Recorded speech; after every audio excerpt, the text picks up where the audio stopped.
Esto es La Casa del Ahorcado, un podcast de Leandro Diego y Danilo Gatti. Capítulo 1. Este episodio parte de la muerte del Indio Solari y el affair de Fito Páez con su público del Movistar Arena, después de tocar sin preaviso los 25 tracks de su álbum conceptual Novela. ¿Qué pasa con los artistas del siglo XX que envejecen y mueren? ¿Qué vínculos construyen con su público? ¿Quién es hoy ese público? ¿Y cómo sobreviven las obras después de la cultura de masas? Son algunas de las preguntas que sobrevuelan esta edición. Con ustedes, un nuevo episodio de La Casa del Ahorcado. El día de hoy teníamos pensado abordar dos temas, por eso la aclaración de la fecha, lunes 15 de junio, feriado. Tenemos ganas de hablar un poco de lo que disparó la muerte de Carlos Alberto Indio Solari y de un pequeño evento que ya nadie recuerda, porque sí se vive ahora, que es el evento de Fito Páez tocando Novela en su Movistar Arena. ¿Qué decías vos respecto de los públicos? Que, bueno, más que nada la relación del Indio, los Redondos siempre estuvieron marcados por una cuestión de ser distintos, la masividad, pero el Indio últimamente en un viaje un poco del que después se bajó, que también hay una conexión con Fito en el sentido de cuánto entienden a su público y cuánto ellos mismos se alimentan de ese propio público del que después se quieren correr. Pero bueno, el Indio en un viaje un poco ególatra que tuvo junto a Pergolini, sé que no es grato decir esto ahora que murió, pero bueno, lo dije cuando estaba vivo también. Igualmente es un artista que por lo menos inclusive desde que murió no puedo dejar de escuchar las canciones, que las escuchaba antes, pero viste que la muerte dispara algo como social, sacando las redes, pero disparó como una cuestión ahí de volver. El tema de envejecer es el tema clave, envejecer con público, envejecer en público, haciendo arte o intentar haciéndolo. ¿Y qué pasa? O sea, tanto Fito como Solari tienen como un derrotero muy particular de sus exposiciones públicas, de las ideas que en algún momento enarbolaron, las que no enarbolaron en otras, las ideas que se les atribuyen. A veces también quedan como cristalizados en una etapa para los fans o para el público o para la opinión pública. A veces queda como cristalizado un momento o una postura, en el caso del Indio es la última, y se pierde un poco toda la riqueza que por ahí tiene artistas que han sido como muy cambiantes a lo largo de su carrera. Varias cosas para marcar ahí de lo del Indio. Yo creo que lo escuché en Futurock, una nota con Alfredo Rosso, alguien que también hacía mucho no veía, que esta muerte del Indio como que te desempolva, justamente nosotros que hablamos un poco de la cultura de los 90 relacionada con lo que era underground y que a la vez fue mainstream, que fue lo raro que tuvo, o lo particular, más que lo raro que tuvo los 80 y los 90, que era que algo que tenía un sustento real, una base real, podía llegar a ser mainstream y que seamos parte todos, no solo una tribu, que fue algo también que pasó en los 90, que fue un cimbronazo que apunta también un poco a lo que pasó con Fito, ¿no? De venderse o no venderse, fans o no fans. Bueno, en esta nota con Alfredo Rosso hablaban de que lo que pasó en Avellaneda, que yo soy de Avellaneda, en el sentido de que yo cuando lo estaba viendo, yo sé la distancia que hay desde el Parque Domínico, la sé fácticamente, o sea, a mí me sorprendía porque yo no podía entender, son 80 cuadras. O sea, era gente que llegaba a la estación de Avellaneda y que hasta llegar a donde estaba el cuerpo del Indio eran 80 cuadras al ritmo que se iba, y después llegar al parque y después entrar de a 200 personas. O sea, Eso a mí era algo que no podía yo poner mi cabeza alrededor de eso, realmente. Pero lo que se hablaba en Futurock que fue algo analógico. Sí. Y que las redes, eso me pareció muy, muy bueno, y lo sentí, y hasta que alguien no lo verbalizó, no lo pude expresar y darme cuenta que las redes no pudieron captarlo. Viste que ahora todo es como que recibimos, no sé, cuando fue el Mundial de Qatar, hubo 2 películas que se hicieron, que salieron en el cine, que estaban en base a los videos de la gente, con narraciones de Darín y de Francella. Y eso fue un mundial que fue muy mediatizado, mucho de video de gente reaccionando o en la calle, oyendo, o promesas, o abuelas en balcones, o niños, o cómo gritó el gol alguien. Esto yo sentí como que mientras lo miraba desde mi casa, lo que estaba pasando con el indio, como que quedaba corto, como que las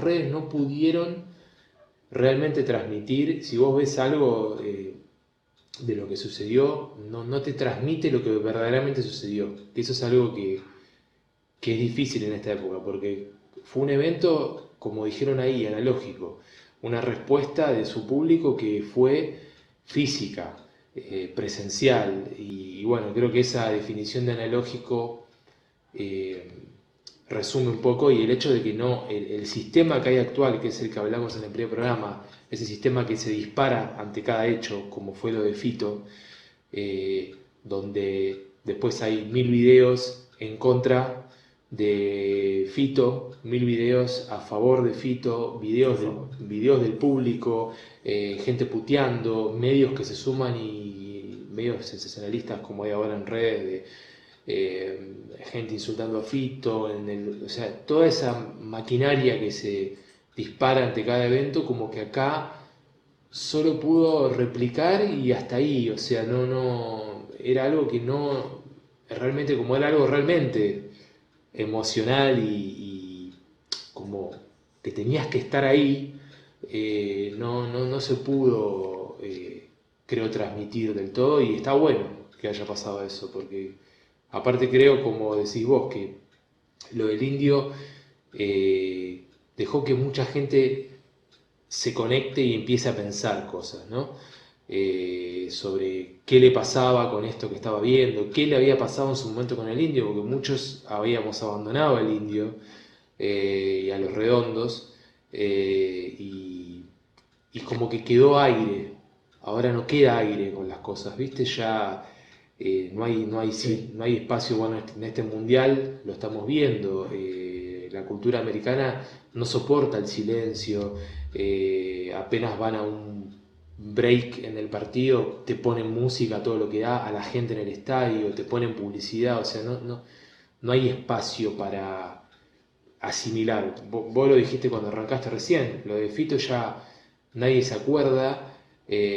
¿Por qué es eso? Porque no había que asimilarlo en el momento, había que tomar partido en el momento, o sea, de quién estás a favor, de quién estás en contra. Por eso tu texto que yo menciono, que después seguramente vamos a ponerlo para que se pueda leer también con esto, de que de la famosa tercera posición del peronismo, de ¿qué tal si no tiene razón, si es que hay razón en esto Fito, ni razón el público? ¿Qué tal si ese momento que se generó fue generado por los dos?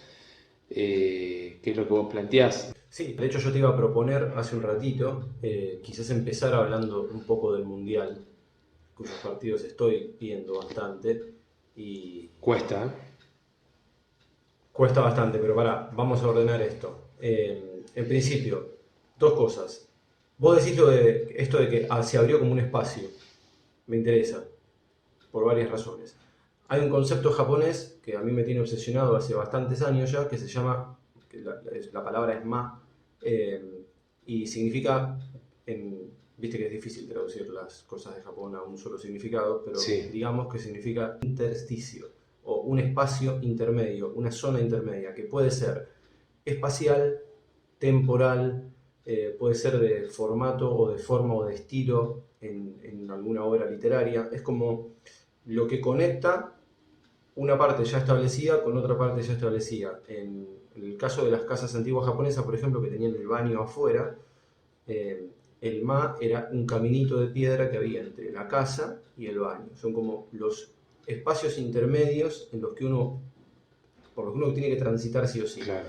Ejemplos temporales, por ejemplo, eran lo que sucede inmediatamente después que termina la ceremonia del té, o lo que pasa entre que alguien sirve el té y lo empiezan a tomar. O sea, son pequeños espacios que aparentemente no son nada, pero que para el modo de concebir la experiencia en términos japoneses tienen una relevancia.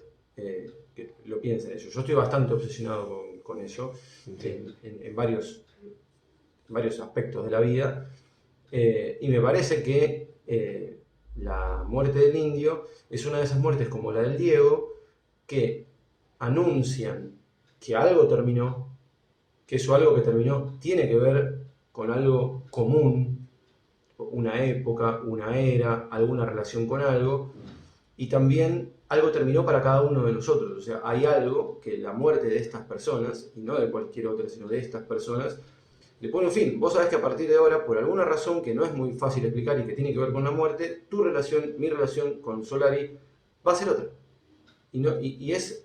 A veces es hasta absurdo admitir que la muerte tiene ese poder, ¿viste? O sea, que a partir de ahora te vas a relacionar distinto con las canciones de este tipo. Yo, por ejemplo, vos decías que algunos lo habíamos abandonado. Yo la carrera solista mucho no la seguí. Escuché el primer disco con cierta expectativa, mucho no me convenció y la verdad que después no escuché nada más. Y algo que me pasó ahora, que me puse a ver algunas entrevistas y qué sé yo, bueno, es momento de escuchar estos discos. Yo no los escuché. Bueno, la muerte del tipo este me va a disparar esto, a mí, escuchar sus discos solistas, cosa que yo no había hecho. Y hoy me puse a picar uno de ellos, que creo que es el segundo. Porco Rex. Y no, entonces el tercero. El perfume de la tempestad, que salió en 2010. Y pensé, 2010, el primer tema, que se llama Todos a los botes, Sí. en 2010, tiene una frase que dice: ¿quién mueve así los hilos en los gobiernos? Locos de gran intensidad por las verdades que ocultan. Y está diciendo eso en 2010, el tipo. ¿Viste? Ahora es como, digo, no hay que olvidarse de todas estas cosas que para mí son como el gran valor. Por eso quiero ir a revisitar los discos de su etapa solista. Yo no tengo nada en contra de que Solari haya... O sea, no me interesa enjuiciar sus decisiones en cuanto a cómo mostrarse, dónde mostrarse y qué decir de sí mismo a partir de su vejez y de la noticia que él tuvo de su enfermedad. ¿Quién es uno para juzgar cómo una persona se tiene que manejar cuando de pronto sabe que tiene una enfermedad que se lo va a llevar puesto? No va por ahí lo que me No, interesa eso analizar.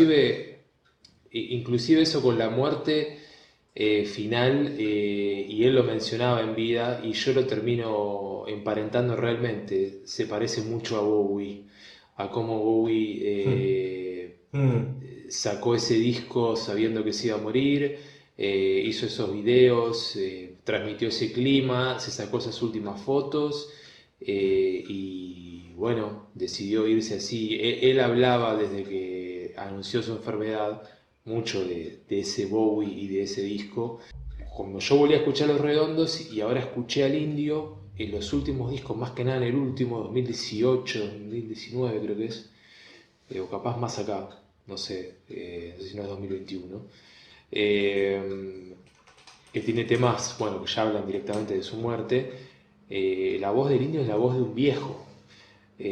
O sea, Tal cual. no es, o sea, y pensaba en qué pocos casos en la música argentina y en la música actual, donde todo es tan nostálgico y que suene como antes, y más que nada en el rock, que no encontró forma de sobrevivir con cosas nuevas, de seguir sonando igual, de seguir llevándote a un lugar. El Indio, vos escuchás y y realmente es otro cantante, es un crooner, es Leonard Cohen, y eso, o sea, vos, nosotros más de afuera y el público del indio pudo ver un indio frágil. En el último show de los fundamentalistas él directamente está con los síntomas de su enfermedad, aparece Sí. cantando como nosotros conocemos a Michael Fox porque fue el que más se mostró así, y eso era lo que él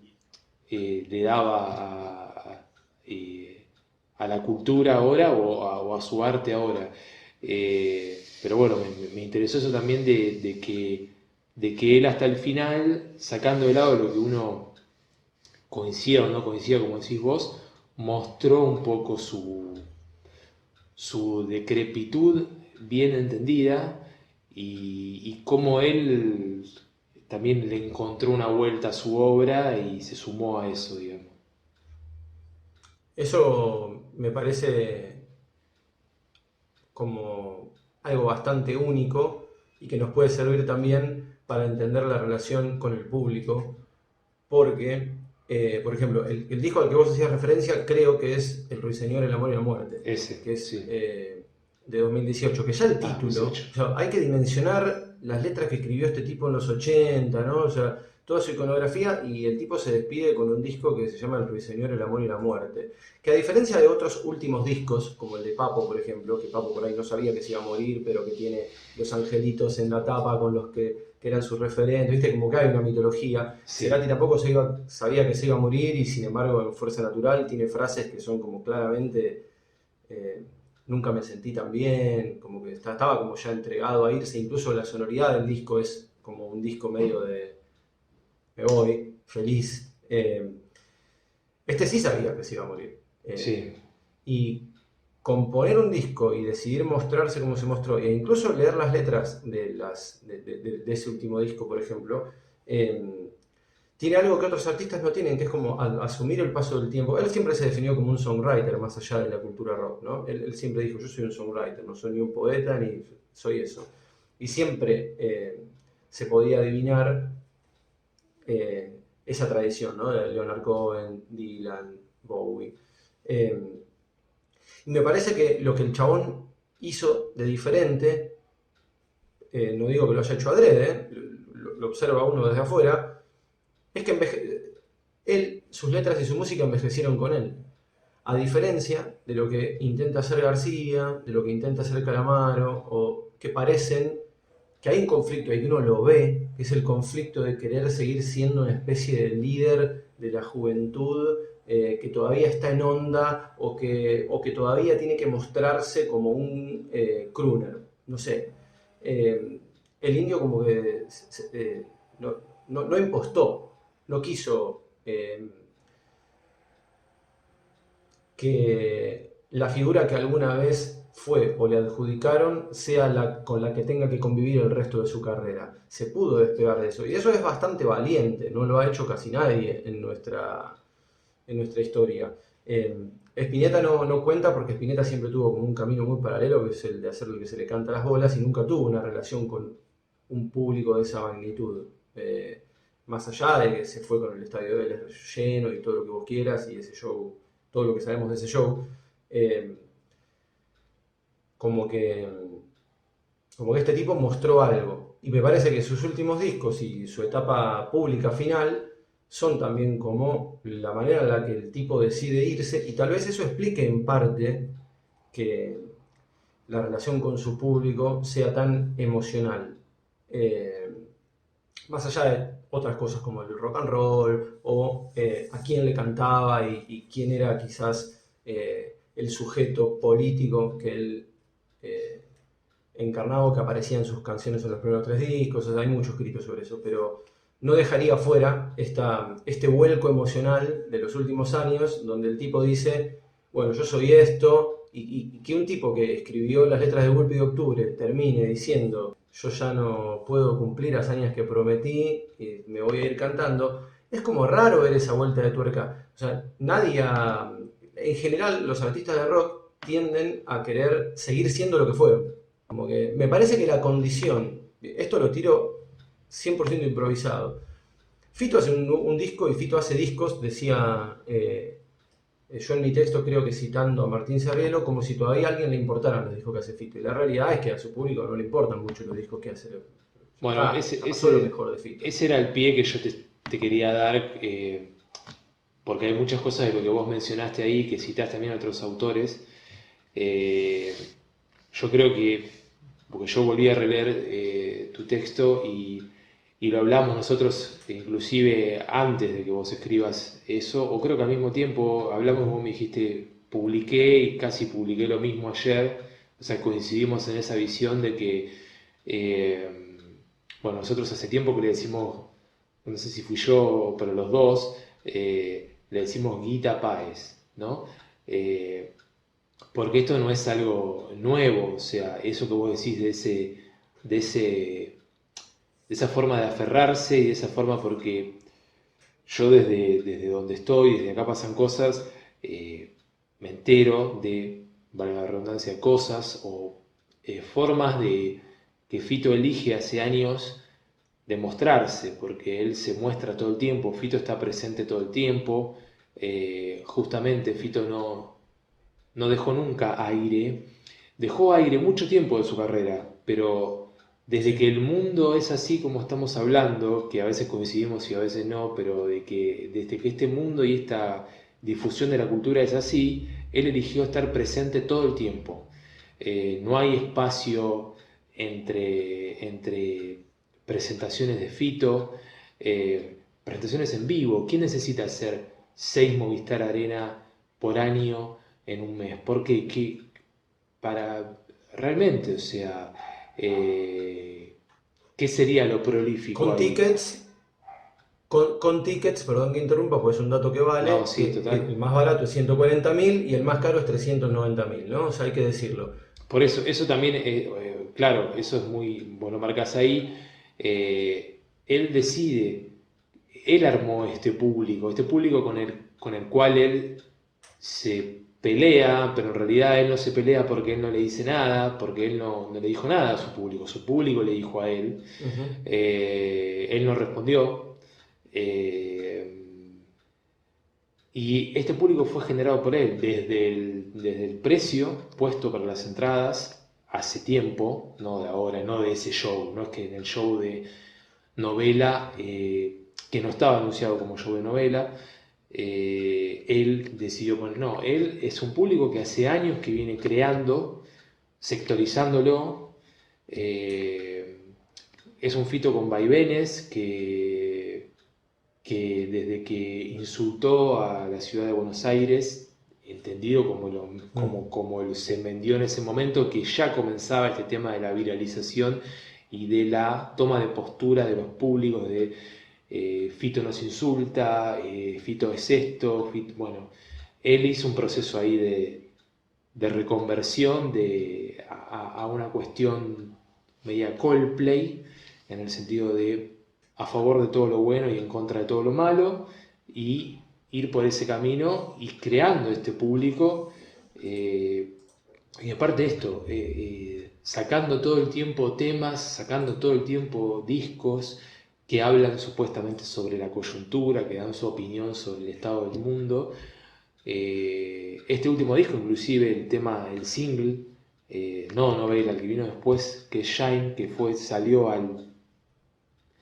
en tiempos musicales, salió el otro día, una cosa así, o sea, como que él hubiera sacado un disco un día con 25 temas y al otro día sacó otro donde justamente habla en contra de los celulares, de la gente, de la gente de ahora, del público, que es muy valioso en el sentido de, está bueno que, porque un poco es lo que hablamos nosotros, sacando nuestras posturas, y está bueno que ese mensaje esté ahí, pero es como Solari decía en el tema que nos tirábamos en joda nosotros siempre.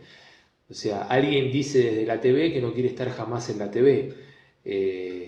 Y acá más, todavía más perjudicial, porque realmente en esa reacción que hubo en el show de Fito, del público y de él, hay un no reconocer nada de parte de nadie, porque Fito estaba dando ahí su no sé qué número de show Y el día anterior, en un video en su Instagram, en un video en vivo, él anuncia que fue al dentista y que en el dentista se le ocurrió tocar todo un disco, todo este último disco en vivo, que son 25 temas, de un disco conceptual. Marco lo de conceptual porque no es que es un disco pop alegre que la gente puede sumarse sin conocerlo, digamos. Entonces, él pretendió que con ese video que estaba haciendo, su público que no escucha los discos de Fito desde el año 93, porque es el público que él eligió tener, lo acompañe en eso. Un público que paga porque puede, pero paga, ellos saben, porque la gente que más tiene sabe, es la que más sabe lo que vale lo que tiene. Entonces, está pagando... Y es la que más sabe lo que va a buscar, perdón que interrumpa, es la que más Claro. sabe por qué pagó, o sea, por qué causas pagó lo que va a pagar, no está esperando algo nuevo o diferente. No es el, Pagaron eso porque el contrato implícito es que vos me des lo que yo quiero que me des. no es el público analógico de Claro. indio. Yo creo que ahora también lo que esta cultura te termina proponiendo es a nosotros como difusores o periodistas o lo que sea, o gente que piensa sobre los temas, también nos puso en esa situación de che, ¿estás a favor de Fito o a favor del público? ¿Qué te parece lo que pasó con Fito? Y a vos en lo que escribiste y a mí, nos parece que si vos renunciás a las pretensiones culturales reales y vos no sabés envejecer o fingís como en esta era, yo creo que se está fingiendo demencia, porque la campaña de prensa de este último disco está muy direccionada. Entonces vos no podés no saber lo que estás haciendo o lo que te espera. Y bueno, eso, me parece que los artistas que rompen con esa lógica y que siguen hablando un mundo, bueno, por ejemplo, Dylan escribió ayer ¿qué se siente tener 80 años? Lo voy a leer porque no lo tengo, pero la diferencia, y porque creo que es valioso lo que dijo Dylan, es porque Dylan tiene 80 años para mí desde que tiene 20, porque todo lo que dijo, Sí, claro. todo lo que dijo ayer, lo que primero, lo estoy traduciendo al español obviamente, ¿no? Dice, lo mejor de tener 80 años es que sobrevives al paso del tiempo, es la libertad de la mentira de que alguna vez algo estuvo bajo control como artista, y está hablando de él. Ya no persigues el desfile, allá en Estados Unidos se dice parade, como una caravana, como seguir hacia dónde va la gente, ¿no? No es que es un desfile en particular. Eres un viejo rey de algún país que ya desapareció, que es lo que estamos hablando nosotros siempre, de que justamente ahora hay un mundo donde nosotros fuimos parte y desapareció, quedamos en el medio.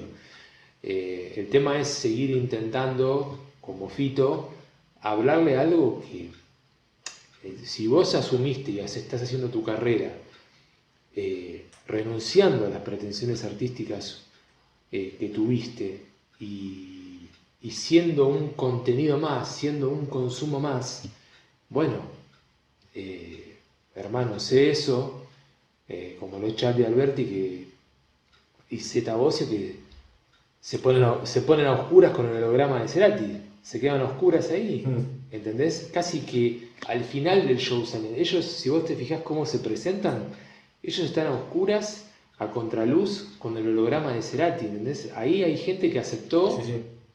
como hablábamos, hay gente que aceptó primero desde arriba del escenario.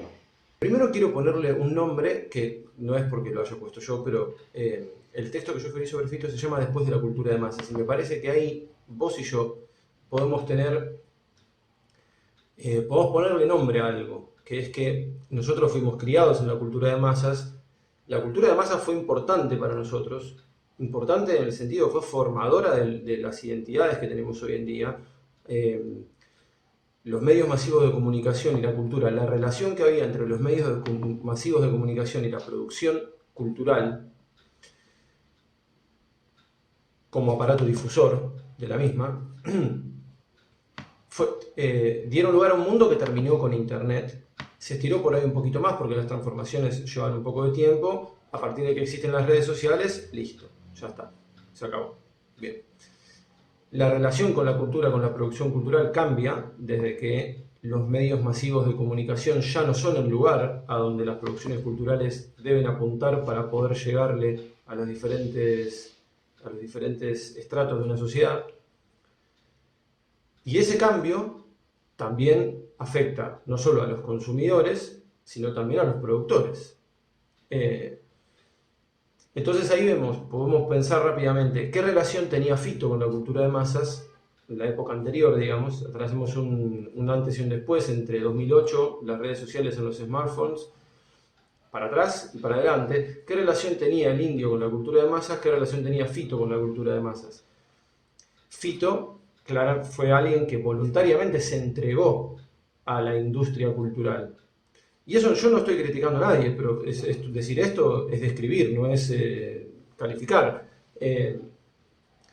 Vivió no solo por los contratos con las discográficas, por todo, pues se entregó a vivir lo que la cultura de masas hizo de él. Hay gente que sufrió eso, como Cobain. O sea, no nos olvidemos que la cultura de masas también era un conflicto o sea, no por el hecho de pensar que el presente de la producción y difusión cultural es una cagada, hay que ponderar necesariamente lo anterior. Yo lo prefería por muchas razones, porque creía que en los medios masivos de comunicación podían pasar cosas que hoy no son capaces de que pasen, y hoy no pueden pasar, que es que algo te interpele cuando vos no esperabas, o sea, cuando vos no estás, a vos te podía llegar algo a través de la radio, a través de la tele o a través de las revistas o de los diarios, de los medios masivos, que no estaba destinado para que te llegue a vos, que no había sido producido para alguien como vos, que no había sido targeteado para alguien como vos, y sin embargo te llegaba, te interpelaba y pasaba algo.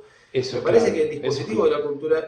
Exacto, es que ahí está la cosa. El dispositivo de la cultura de masas era mejor que esto porque permitía que a vos te transforme algo, y lo que te transforma generalmente no es lo que vos vas a buscar porque te interesa, es lo que te cae en un momento en que vos no sabés por qué te cae y algo te pasa y eso ya no pasa. No pasa porque ya no son esos los medios con los que contamos y las cosas ya no nos llegan, a menos que sea a través de los amigos o de la gente que uno conoce. O sea, ya lo que se perdió es el estrato del medio, que sería el de los medios, por así decir, valga la redundancia, donde había gente que se dedicaba a eso, su trabajo era, cuando digo trabajo hablo de dinero también, era ver lo que se estaba produciendo y hacerlo circular. Claro.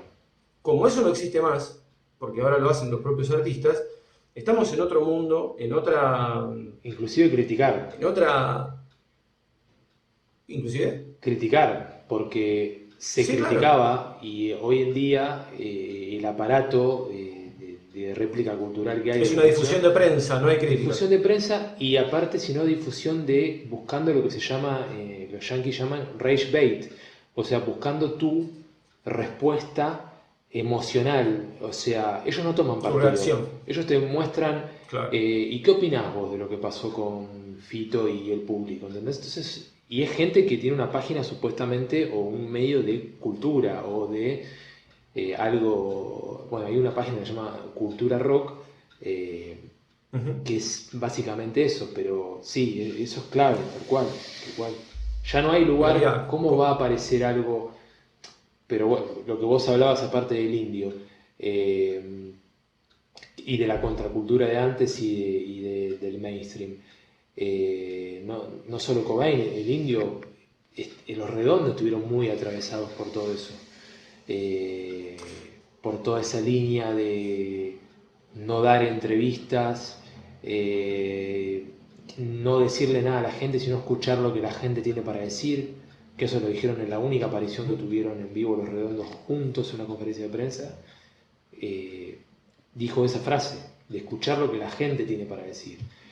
Pero hoy está todo uniformado también. Vos tu texto en polvo, que seguimos volviendo ahí, creo que se llama Yo estuve ahí. No, ese es el primer título, se llama Después de la cultura de masas. Bueno, pero sí tiene primeros subtítulos. Pero el Yo estuve ahí también determina lo que pasa hoy en día. Hoy en día la experiencia común es solamente estar ahí, porque hay que estar ahí, pero ya sabemos lo que vamos a vivir ahí. Ya sabemos que si vamos a ver a Lali, va a haber un tema donde se diga algo contra Milei, pero no se menciona Milei, y después si vamos a ver a X, va a tocar estos temas y va a haber un momento emotivo, y si va, o sea, ya es una experiencia tipo gourmet, Prediseñada. prediseñada Prediseñada. y de pasos.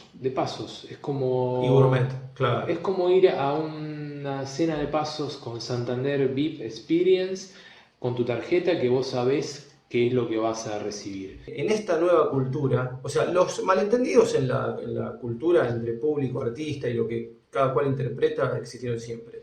Pero hay algo nuevo ahora, o diferente, que es verdad que es nuevo y diferente, que tiene que ver con que, como todo se extrae, se recorta y se clipea, se descontextualiza, vos dijiste con mucha claridad que ya no solo es que quizás diferentes partes del público siguen a un artista creyendo que siguen lo que ese artista está diciendo en una canción o en un texto o lo que fuere, sino que muchas veces lo siguen entendiendo lo contrario. Las razones por las que algunas personas escuchan discos o leen textos o eligen un autor y lo siguen, cuando vos los escuchás argumentar por qué les gusta, muchas veces te das cuenta que entendieron que están viviendo el anverso de ese artista. Cuando uno conoce a ese artista y sabe lo que ese artista tiene para decir, lo que han dicho sus letras y demás, vos lo escuchás y le decís, pero ¿qué estás escuchando, maestro? O sea, no estás escuchando esto, ¿qué escuchaste? Y lo extraño de todo esto, o lo novedoso de todo esto, es que incluso cuando se entiende o se decodifica lo opuesto a lo que se supone que se estaba queriendo decir, eso ya no es un error, eso hace escuela. Y de pronto hay una comunidad de gente que sigue a Fito porque cree que Fito está diciendo una cosa que Fito no está diciendo, pero nadie le va a decir, che, no, pero eso no es así, porque a nadie le conviene. O sea, a nadie le conviene limpiar. Entonces, vos hablabas de la crítica antes, y hay algo ahí también que se ve en todos los estratos, en literatura, etc. La cultura de masas no era la panacea.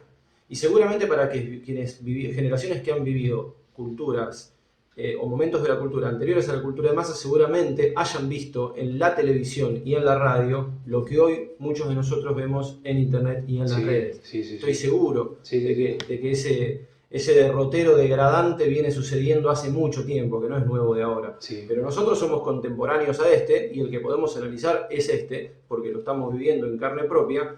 Y es muy loco ver cómo hoy toda forma parte de un gran malentendido que en parte se explica por esto de que mientras la cultura de masas existía como tal, el valor que podía tener un periodista o un crítico, es decir, aquello que podía hacer que el público, entre comillas, le dé bola y lo elija antes que a otros, era lo diferente que tenía para decir sobre una obra. O sea, justamente como era un trabajo, la particularidad estaba en decir algo que no se había dicho antes, en explorar la obra de alguna manera que no se había explorado, en abrir las producciones culturales para aportar nuevas miradas y nuevas lecturas. Y eso, paradójicamente o no, en la cultura de masas redundaba para que quien se tomaba ese trabajo en reconocimiento de algunos pocos o de algunos muchos, en oportunidades de trabajo. Vos demostrabas que tu capacidad era esa. En la cultura actual, entonces, cierro esto, en la cultura de masas había un lugar para eso. O sea, las propias discográficas, los propios artistas necesitaban de eso en cierto modo. Y el modo que había encontrado el periodismo o los estratos medios entre la producción cultural y la población, la sociedad, digamos, era diferenciarse a través de una mirada diferente.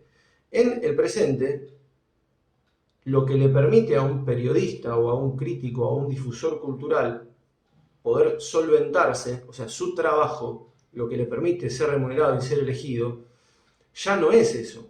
Es producir pseudo reseñas de prensa, comentarios vacíos que lo único que hacen es celebrar las nuevas cosas que se producen. Y yo no voy a decir que una cosa es mejor que otra, porque realmente creo que son dos momentos históricos y que los periodistas ahí estuvieron ejerciendo en cada momento histórico lo que les permite solventar su trabajo y nos ponen en un lugar en el que pareciera que querer obtener dinero haciendo lo que a uno le gusta hacer te tiene que llevar a bajarte los pantalones y hacer lo que pide el momento histórico. Y es muy probable que eso también lo hayan hecho en los 90 los periodistas. Lo que pasa es que en aquel ecosistema eso tenía una función y servía para algo, y en este ecosistema no sirve para nada. No le sirve ni al artista, ni al público, ni al periodista, y por eso estamos todos como estamos, y nadie tiene un mango, y los periodistas piden suscripciones y lo que ya hablamos la otra vez. O sea, eso es algo propio, me parece, del cambio de la cultura de masas. Por eso decía que está bueno ponerle un nombre a algo que nosotros muchas veces hablamos, que es que estamos habitando el mundo después de la cultura de masas. Es como un mundo que todavía no se sabe cuál es, y todos los casos que nosotros venimos charlando, Solari, Fito, etcétera, son gente que viene de la cultura de masas a esta cultura. Y me parece que ahí Fito tiene una diferencia. Fito, en la cultura de masas, era amigo de la cultura de masas. Claro. El indio no. Claro. El indio habitaba el conflicto. Y hoy, en la cultura que no sabemos cómo se llama, pero que vino después de la cultura de masas, el indio siguió medio indiferente y eligió habitarla, si querés, a través de su exposición pública, no tanto a través de su producción artística. Fito parece entregado a producir, a hacer y no parar al mismo ritmo al que hoy te obliga a vivir esta cultura. Lo decías vos, el tipo saca un disco que es novela y un mes después está sacando otro, casi como si se lo quisiera sacar de encima. Y una última cosa sobre Fito, no olvidemos que Novela también es un disco en el que él fue a hurgar en su producción artística. Fíjate la diferencia con el indio. O sea, el indio hace un disco exponiéndose y cantando su decrepitud, entre comillas, como decías vos, y Fito se va a buscar lo que no editó de Circo Beat o no sé dónde, y de ahí saca 25 canciones. ¿Qué es eso? ¿Para qué? Creo que lo que decías de Fito es eso, es no eso de ir a saquear a su joven. Él inclusive en este nuevo disco y en la serie de Netflix, en este nuevo disco lo promociona así. Son 3 Fitos jóvenes sentados, creo que no sé si lo viste lo que te pasó. Sí, sí, me lo pasaste, ¿no? Y él hablándole, él entra a la sala y él les habla como criticando a los Fitos anteriores y como él entendiendo algo que ellos no entienden, criticándolo fuertemente a sus propios Fitos jóvenes, pero es eso, es seguir en esa Netflixación de su vida, donde él se representa a sí mismo. Yo creo que ese es el tema.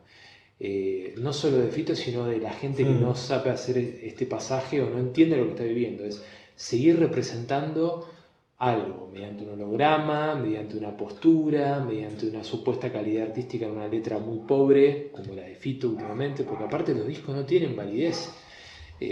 Artísticamente claro, son pobres, entonces, ¿qué es lo que seguimos representando? Bueno, maestro, vos decidiste, por eso se llama la Casa del Mercado, agarrar la soga que te dio esta era y colgarte y ahorcarte y bueno, ya está, fue voluntario. Vos abrazaste no solo la cultura de masas, que como vos decís no era lo mejor, pero también habilitaba un espacio, porque ahora sí, había periodistas antes que se agachaban, ahora también hay periodistas que se agachan, pero habilitaba un espacio a que aparezca Alfredo Casero, a que aparezca un paracultural, a que aparezca una revista Irrecuptibles, a que aparezca una... Por ejemplo, ahora a mí me apareció Alfredo Rosso, ¿no? Por esta muerte del indio. Pero es como que salió de la muerte, es como que me volvió a aparecer. Antes nosotros lo teníamos a Claudio Kleiman, sentíamos que lo teníamos en la mano, a Rosso, a quien sea. Eran cuestiones que nos podían aparecer más. Ahora vos tenés que bucear para encontrar algo distinto. Ojo, en aquella época también, porque pero había un poquito más de aire para respirar y para que aparezcan cosas. Por eso nosotros somos tan diversos, porque nosotros no somos, viste que ahora se dice redonditos, o sea, en el sentido de...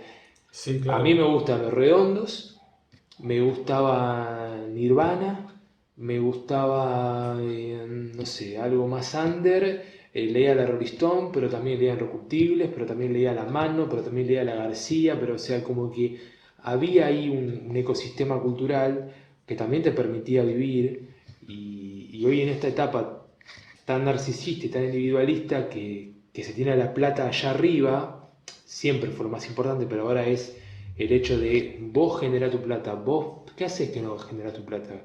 ¿Qué haces que no estás sacando ganancia de tal cosa? Aparte de eso, el trabajo se le dice sacar ganancia, ya no se dice más trabajo, pero guarda que no quieras sacar plata de algo que sea relacionado con la cultura, porque la cultura ya no está, es contenido, entonces es un poco lo que habla Gustavo Olmedo, que es alguien que tiene un programa que nosotros nos pasa, yo te paso constantemente cosas, que dice eso también que decís vos desde Quemar un Patrullero, de que no era que, y él fue referente de lo anterior, no era que lo anterior era lo mejor del mundo, tampoco esto, pero esto es muy malo, lo anterior era malo, bueno, busquemos otra forma, ¿no? Que es un poco también el planteo frente a lo que nos hizo vivir lo de Fito. Bueno, ¿estás indignado con lo que hace el público de Fito? Bueno, Fito se indignó en el momento supuestamente diciendo, bueno, ahora aplaudan y no dijo más. Bueno, busquemos otra experiencia. ¿Vos querés que tu público te escuche? ¿Vos querés otro público? ¿La gente quiere otro artista? Por eso creo que lo más sano, lo que hace falta es proteger un poco la experiencia cultural que queda, que no sé si es Fito, no sé si Fito es la experiencia cultural. A mí en un momento me salió de decir, che, no es sano, ¿por qué esto lo generaste vos? Pero a la vez digo, bueno, que se hunda, ¿entendés? Porque no sé si es la experiencia cultural que hay que proteger. Ya está, ya pasó, ya no la protegió.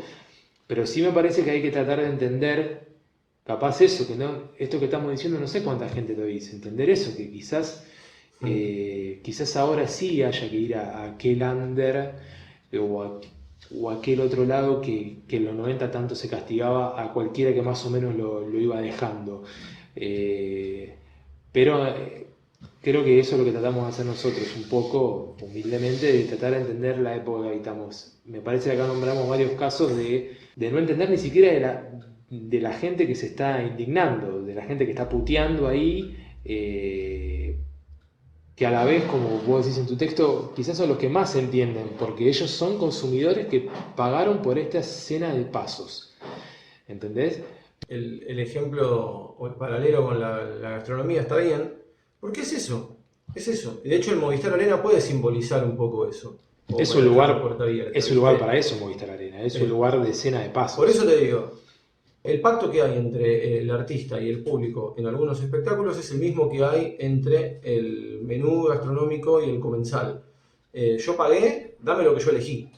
Que está implícito en lo que ya hablamos. Claro. Y no hay espacio para que te den algo distinto, porque nadie está buscando que la cultura transforme a nadie. Y también hay que ser bueno y no hacerse el inocente o no fingir demencia, como decís vos, en el punto de que a mí me encantaría creer que Fito, con la decisión de tocar ese disco, está transformando o inoculando en un público que quizás no es el más culturizado dentro de los que él tiene, que él puede con ese gesto inocular algo desde el punto de vista de la inconformidad, te doy lo que no quiero y por ahí te vas de acá con algo transformado, pero eso sería real en el caso de que él todavía estuviera haciendo discos buenos. Por eso. Entonces es todo como una gran pantomima, ¿viste? De un lado y del otro.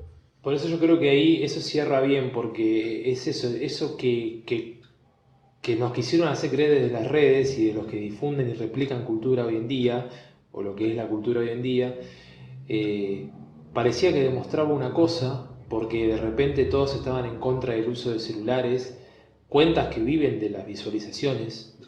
O sea, desde un reel te estaban diciendo que estaban en contra de los reels y de la gente, y desde cuentas que ensalzan todo el tiempo al público, porque hoy en día el fútbol, los triunfos futboleros, los recitales a los que justamente hay que ir ¿Por qué hay que ir? Porque después se lo difunde de esa forma y se lo replica en esa plataforma. Entonces, esa misma gente, porque era la misma gente, las mismas cuentas te decían que eso era lo que estaba mal. Porque ahora lo hacía alguien del palo, Fito, de los nuestros. Pero en realidad para mí lo que termina demostrando lo que pasó es esto, es que ahí no hay nada, es que ahí no está la cultura, es que ahí no hay realmente, no hay división, es lo mismo Fito y el público, fue creado por Fito, particularmente la gente que estaba ahí, no solo a lo largo de la última parte de su carrera, sino eso. Entonces lo que demuestra es otra cosa, quizás es algo bueno para los que podemos entender esto. No sé cuántas, por eso digo, no sé cuánta, por eso me parece bueno tirar ese mensaje de afuera, de que quizás eso anuncie, y a la vez tan pegado a lo del indio, anuncie la muerte de algo o el descubrimiento de algo, y bueno, nada, nos dé ese aire para seguir pensando todo esto que nos pasa, ¿no? Y tratar de entenderlo bien, entender bien las cosas que pasan. Ese aire que para mí hoy no parece ser posible generar siguiendo las reglas que impone esta postcultura de masas, con las reglas que tienen las redes y los contenidos y las réplicas y demás. Y ahí me parece que hay una clave, ojalá que en algún momento se pueda articular, mantener una posición crítica frente al periodo cultural que uno está viviendo y obtener dinero a cambio. Y cuando digo una posición crítica no es criticarla, es sino no hacer lo que se supone que hay que hacer para que las cosas funcionen. Hay un texto que vamos a dejar pegado después en la descripción de este episodio, de Martín Gambarota, un poeta argentino que escribió sobre Gulp, el primer disco de Los Redondos, que a mí me interesa mucho, pero hay una partecita, hay muchas cosas para hablar de ese texto, no viene al caso, pero hay una partecita que me interesa, que él habla un poquito de que en ese contexto, que la realeza del rock, dice Gambarota, estaba, y habla medio en clave de que Charlie estaba en ese momento emulando a Prince, como que cada uno estaba como, que ya se había formado como un público bien pensante, por así decir, que escuchaba el rock oficial y que empezaba a circular guita en ese momento también. O sea, empezaba a haber festivales, o sea, empezaba a ser un negocio el rock, que ya lo era, pero empezaba a hacerlo. Y la cita dice, empezaba a circular divisa, y él dice, las canciones de Gulp salen a cuestionar el orden establecido, pero en este sentido. Las reglas de juego para ser visible en ese tiempo primaveral. La frecuencia modulada y la televisión. Y hay algo ahí que a mí siempre me atrajo del indio, y que para dejar la puerta abierta menciono que también me atrae de Dárgelos, que tiene que ver con el punto de vista, el lugar donde se ponen para hablar en un momento determinado de la sociedad, que es un poco pelearse con las condiciones que esa época te propone para circular. Es decir, la postura del indio era medio, o de los redondos, era como crítica frente a la exposición que proponían las FM y la televisión. Eso no quería decir que no iban a estar, por eso él mismo escribe después, Alien Duche dice desde la TV que no quiere estar ya más en la TV, y un poco es él también, ese, no es que está criticando a otro. Cuando se intenta hacer algo al margen de lo que se supone que hay que hacer, hay algo. Y ese algo capaz es el aire que vos estás reclamando que falta un poco en esta cultura. Es decir, no hacer algo que se agache y se baje los pantalones, como decíamos en el primer capítulo, frente a las reglas de circulación que impone un mercado. ¿Para qué? ¿Para tener vistas de qué? ¿De gente que después va a entender lo contrario de lo que vos dijiste y te va a replicar? ¿Para qué? O sea, no funciona de esa manera, no hay nada atrás de esa puerta. Haber agarrado la soga y haberte ahorcado voluntariamente, para mí anula cualquier tipo de pretensión y de crítica. No se puede criticar hoy en día casi nada desde el lado de la crítica, ¿no? Del lado de, no sé cómo diferenciarlo, ¿no?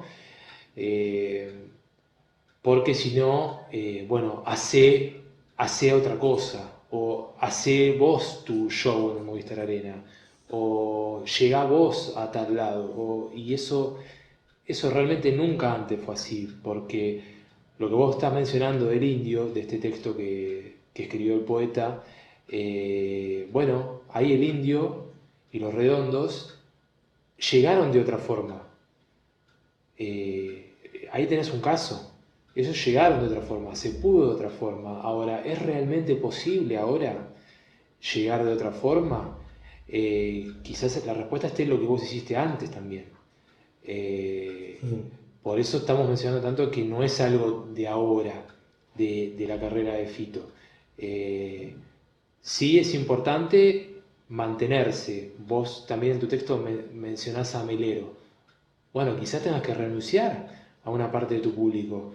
¿De qué te sirve el público que no te entiende? O que entiende lo contrario. ¿De qué te sirve? ¿Del dinero? Entonces estás confirmando el Guita Páez. No quiero ser reiterativo en él porque son muchos los casos, pero ¿de qué le sirve a la gente hacer reels de una librería como si fueran Wanda Nara? Un reel que va a haber 13.000 personas porque es copado y es gracioso, pero después a tu librería van 2 personas. O lo van a ver 14.000 personas, pero 13.000 son de La Ferrera y vos tenés una librería en González Catán. Son cosas que están todas juntas hoy en día. Está todo conectado hoy en día y eso es lo que falta. Entender un poco lo que estamos viviendo, tener un poco de aire, entender nuestro lugar. Yo soy un emprendedor o soy un trabajador. Yo soy un consumidor o yo soy un artista o soy un difusor. O sea, entender qué queremos, realmente qué nos da lo que hacemos.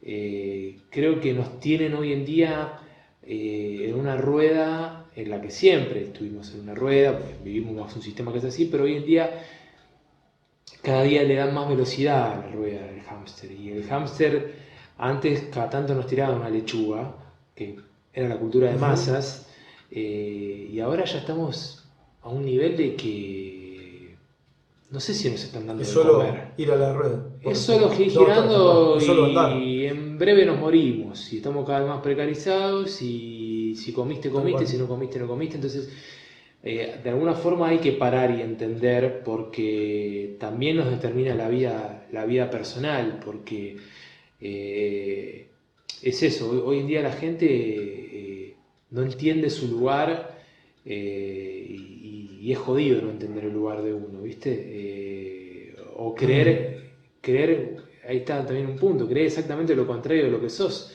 Mirá si yo creyera que yo soy un emprendedor o un empresario, cuando estoy sentado acá haciendo esto, o sea, distorsionaría todo después, todos mis consumos, toda mi vida.